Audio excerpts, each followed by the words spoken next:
তোমার বিএসএফ দেখছে না? না খেবার করে দিচ্ছে। দালাল কত টাকা নিছে দালাল? 5,000।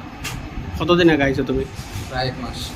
কালকে এদিকে আবার ব্যাক করা লাগে আবার যাওয়া লেগে গেছিলাম, বাড়িতে যাওয়া লাগে। তারপরে পুলিশ কেমনে পাইলো? পুলিশ যে টাউরের বাড়িতে আইছিলাম, ওই টাউরের বাড়িতে ধরে নিয়েছে। পুলিশ পাইছি জানি না।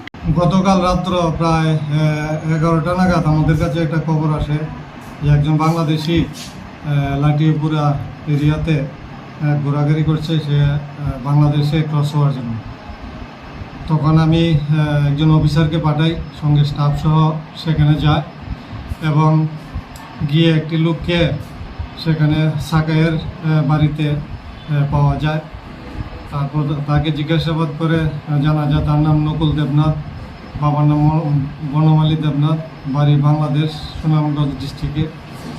তো সে জিজ্ঞাসাবাদে জানায় যে বৈধ কাগজ নিয়ে সে ইন্ডিয়াতে আসেনি।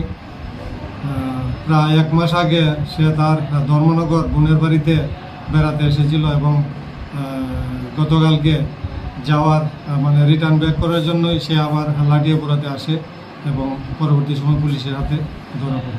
আমার মনে হয় বিএসএফের স্টাফ একটু কম আছে, কারণ রাত্রেবেলা আমরা দেখেছি যে অনেক দূরে দূরে একজন করে তারা স্টাফ ডিউটিতে থাকে। তো দুজনের মধ্যবর্তী স্থানে অনেক ফাঁকা থেকে মানে রয়ে যায়। তো এই ফাঁকা জায়গাতেই হয়তো তারা যে ইন্ডিয়ান টাওয়ার আছে তাদের সাহায্য নিয়েই বাংলাদেশে আসা যাওয়া করে। তো আমরা টাওয়ারের ব্যবস্থা বা টাওয়ারের বিরুদ্ধে আমরা ব্যবস্থা নিচ্ছি। এর আগেও আমরা অনেক টাওয়ার আমরা অ্যারেস্ট করেছি। তো গতকালকে যে টাওয়ারগুলি সাহায্য করেছে তাকে আমরা অ্যারেস্ট করবো, তাদের বিরুদ্ধেও কেস হয়েছে। তো আজকে আমরা যে বাংলাদেশিকে অ্যারেস্ট করেছি তাকে আজকে কোর্টে প্রেরণ করব। তার কাছে একটা বাংলাদেশি মোবাইল পাওয়া যায়, এছাড়া ইন্ডিয়ান 160 টাকার মতো পাওয়া যায়, আর কোনো কিছুই তার কাছে নেই।